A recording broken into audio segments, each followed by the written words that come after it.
Apple has a new iPhone 16 Pro Max and it brings out the big guns. And quite literally, the first thing about it is a larger 6.9-inch screen. Apple also has a new A18 Pro chip inside, better thermals for gaming, 20% improved sustained performance, Apple says. The best battery life ever on an iPhone. A new ultra-wide camera, 4K 120 video, a brand new camera control button, faster MagSafe, and a lot more. There is plenty to be excited about. So how does the 16 Pro Max stack up against the other biggest competitor, the Galaxy S24 Ultra? That's a Godzilla, King Kong matchup that seems to happen every year, yet we are excited and at the edge of our seats for this sequel.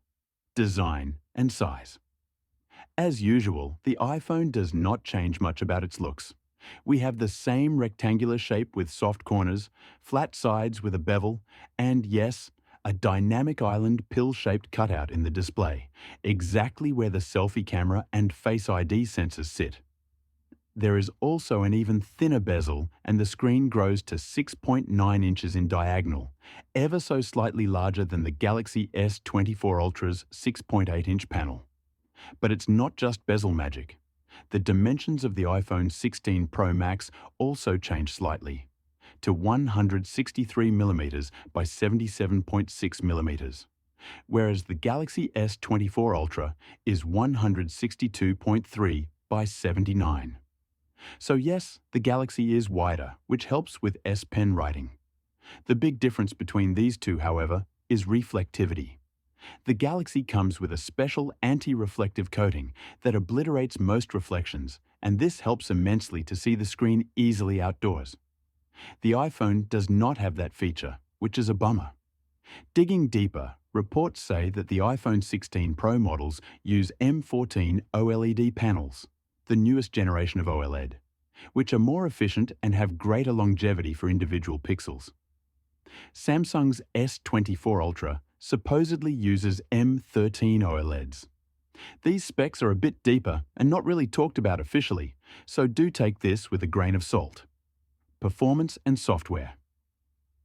Under the hood of the iPhone 16 Pro Max, you get an Apple A18 Pro chipset. Built on the second Gen 3nm process by TSMC, it is cutting edge, and at the time of the launch, it's the first phone to use that process.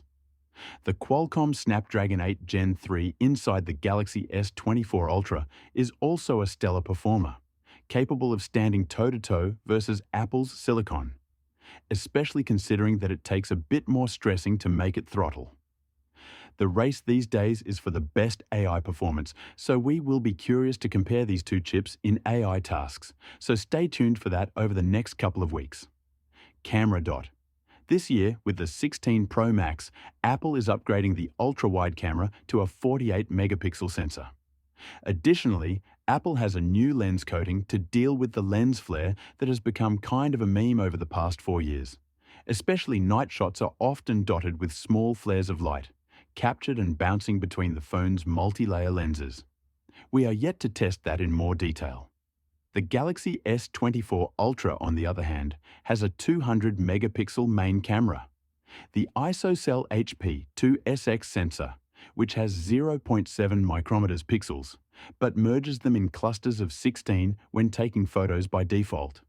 And we should once again mention the useful new camera control on the iPhone, which makes taking photos and videos just a bit easier. For video quality, the big ticket item on the 16 Pro Max is 4K 120 slow motion. This is high quality, detailed footage that we have so far only seen on one phone, the camera-centric Sony Xperia 1 lineup. And it's a feature that pros will love. The Galaxy does not support that.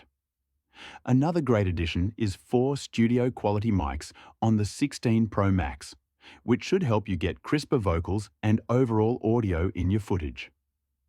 Battery life and charging. The iPhone 16 Pro Max gets the longest battery life ever on an iPhone, and that is impressive considering previous phones were also long-lasting. iOS is exceptionally good at preserving the battery life and killing app processors that don't need to be working. The iPhone 15 Pro Max is already a 2-day phone for many people. The Galaxy S24 Ultra even though with a bigger tank, does push you a bit more towards the charger.